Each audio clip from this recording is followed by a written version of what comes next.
ಆಗಿದ್ರು ಬಾಯಿ ತುಂಬ ಮಾತಾಡ್ತೀಯ, ಅದೇ ಒಂದು ಸಂತೋಷ.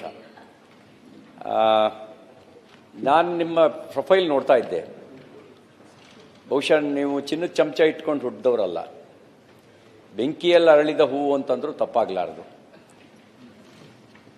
470 ಕನ್ನಡ ಮೂವಿ ನೀವು ಮಾಡಿದ್ದೀರಿ ಅಂತ ಇದರಲ್ಲಿ ಪ್ರಿಂಟಲ್ಲಿ ಹಾಕಿದ್ದಾರೆ. 470ಕ್ಕೂ ಹೆಚ್ಚು ಕನ್ನಡ ಚಿತ್ರಗಳಲ್ಲಿ ನಟನೆ. ಹಾಗೆ ಇದಲ್ದಲೇ ತಮಿಳು, ತೆಲುಗು, ತುಳು, ಕೊಂಕಣಿ ಮತ್ತು ಹಿಂದಿ ಭಾಷೆಗಳಲ್ಲೂ ಕೂಡ ಅಭಿನಯಿಸಿದ್ರಿ. ಭೋಜೇಗೌಡರು ಚೆನ್ನಾಗಿ ಹೇಳಿದರು, ನೀವೊಬ್ಬರು ಹುಟ್ಟು ಕಲಾವಿದೆ, ಬಹುಮುಖ ಪ್ರತಿಭೆ ಇರತಕ್ಕಂಥ ಹುಟ್ಟು ಕಲಾವಿದೆ. ಯಾವುದೇ ಪಾತ್ರಕ್ಕೂ ಜೀವ ತುಂಬುವಂಥದ್ದನ್ನು ಒಬ್ಬ ಕಲಾವಿದೆಯಾಗಿ ನೀವು ಮಾಡಿದ್ದೀರಿ. ಇನ್ನೂ ದಶಕಗಳ ಕಾಲನೂ ಕೂಡ ನಿಮ್ಮ ಹಳೇ ಚಲನಚಿತ್ರಗಳು ಜನರ ಮನಸ್ಸಿನಲ್ಲಿ ಅಚ್ಚುಳಿದೇ ಇರುತ್ತೆ ಅನ್ನೋದಕ್ಕೆ ಅವರು ಎಳೆಯಾಗಿ ಬಿಡಿಸಿ ಹೇಳ್ತಾ ಇದ್ರು. ಆ ಪಾತ್ರಗಳ ಒಂದೊಂದು ಡೈಲಾಗನ್ನು ಕೂಡ ಹೇಳ್ತಾ ಇದ್ರು. ನಾನು ಯೋಚನೆ ಮಾಡ್ತಾ ಇದ್ದೆ, ಎಷ್ಟು ಸರಿ ನೋಡಿರ್ಬೋದು ಈ ಮನುಷ್ಯ ಪಿಕ್ಚರ್ ಅಂತ ಹೇಳಿ. ಆದರೆ ಅಷ್ಟು ಪಾತ್ರಗಳಲ್ಲಿ ಜೀವ ತುಂಬುವಂಥ ಕಳೆ ಇರೋದು ಅದರಲ್ಲಿ ಗೊತ್ತಾಗತ್ತೆ. ಮಹಿಳಾ ಮೀಸಲಾತಿ ಪಾರ್ಲಿಮೆಂಟ್ನಲ್ಲಿ ಪಾಸ್ ಆಗಿದೆ.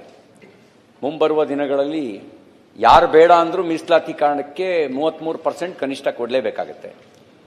ನಾವು ಇಂಥ ಸಂದರ್ಭಗಳಲ್ಲಿ ನಾವು ಎಷ್ಟೇ ಮೀಸಲಾತಿ ಮಹಿಳೆಯರ ಪರ ಅಂತ ಮಾತಾಡಿದರೂ ಕೂಡ ಸಂಪುಟ ವಿಸ್ತರಣೆ ಅಂತ ಸಂದರ್ಭ ಬಂದಾಗ ಒಬ್ಬೊಬ್ಬ ಮಹಿಳೆಯರು ಕೂಡ ಮಂತ್ರಿ ಸ್ಥಾನ ತಗೊಳ್ಳೋದು ಎಷ್ಟು ಕಷ್ಟ ಅನ್ನೋದು ಅರಿವಿಗೆ ಬಂದಿರುವಂಥ ಸಂಗತಿ. ಹಾಗಾದರೆ ಯೋಗ್ಯತೆ ಇಲ್ವ ಮಹಿಳೆಯರಿಗೆ ಅಂದರೆ ಮಹಿಳೆಯರಿಗೆ ಎಲ್ಲ ಯೋಗ್ಯತೆಯೂ ಇದೆ. ನೀವು ಗಾದೆ ಮಾತುಗಳು ಹುಟ್ಟಿರೋದು ಕೂಡ ಗಂಡೊಂದು ಕಲಿತರೆ ಶಾಲೆಯೊಂದು ತೆರೆದಂತೆ ಅಂತ ಹೇಳಿ ಗಾದೆ ಮಾತು ಹುಟ್ಟಲಿಲ್ಲ. ಹೆಣ್ಣೊಂದು ಕಲಿತರೆ ಶಾಲೆಯೊಂದು ತೆರೆದಂತೆ ಅಂತಲೇ ಹೇಳಿದರು. ಒಂದು ಹೆಣ್ಣು ಗಟ್ಟಿ ನಿಂತರೆ ಮಾತ್ರ ಮನೆ ಮುಂದುವರಿಯೋದಕ್ಕೆ ಉದ್ಧಾರ ಆಗೋದಕ್ಕೆ ಸಾಧ್ಯ, ಇಲ್ಲಾಂದರೆ ಮನೆ ಮುಂದುವರಿಯೋಕ್ಕೆ ಸಾಧ್ಯನೇ ಇಲ್ಲ. ಆ ಥರ ಎಷ್ಟೋ ಮನೆಗಳನ್ನು ನಿಲ್ಲಿಸಿರೋದು, ಆತ್ಮವಿಶ್ವಾಸದಿಂದ ನಿಲ್ಲಿಸಿರೋದು ತಾಯಂದಿರೇ.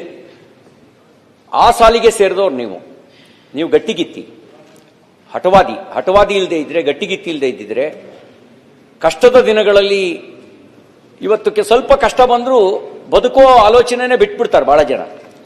ಬಹುಶಃ ನೀವು ಅನುಭವಿಸಿರೋ ಕಷ್ಟಕ್ಕೆ ಇವತ್ತು ಎಷ್ಟೋ ಜನರಿಗೆ ಆ ಕಷ್ಟ ಇದೆ ಅಂತ ಅನ್ಸೋದಿಲ್ಲ. ನೀವು ಆ ಕಷ್ಟದ ನಡುವೆನೂ ಮಕ್ಕಳಿಗೆ ಒಳ್ಳೆ ವಿದ್ಯಾಭ್ಯಾಸ ಕೊಡಿಸಿ ಒಬ್ಬ ಸಾರ್ವಜನಿಕ ಬದುಕಿನಲ್ಲೂ ಕೂಡ ಯಶಸ್ವಿಯಾಗಿ ಶಾಸಕರಾಗಿ, ಸೋತಲ್ಲೇ ಗೆದ್ದು ಶಾಸಕರಾಗಿ, ಮಂತ್ರಿಯಾಗಿ, ವಿಧಾನ ಪರಿಷತ್ತಿನ ಸದಸ್ಯರಾಗಿ, ಈಗ ಉಪಸಭಾಪತಿಯಾಗಿ ಆಯ್ಕೆಯಾಗಿದ್ದೀರಿ. ನಿಮಗೆ ಮತ್ತೊಮ್ಮೆ ನಾನು ಅಭಿನಂದನೆಗಳನ್ನು ಸಲ್ಲಿಸ್ತಾ, ಭಾರತೀಯ ಪರಂಪರೆಗಳಲ್ಲಿ ಸ್ತ್ರೀ ಬೇರೆ ಇಲ್ಲ, ಪುರುಷ ಮತ್ತು ಸ್ತ್ರೀ ಒಂದೇನೆ.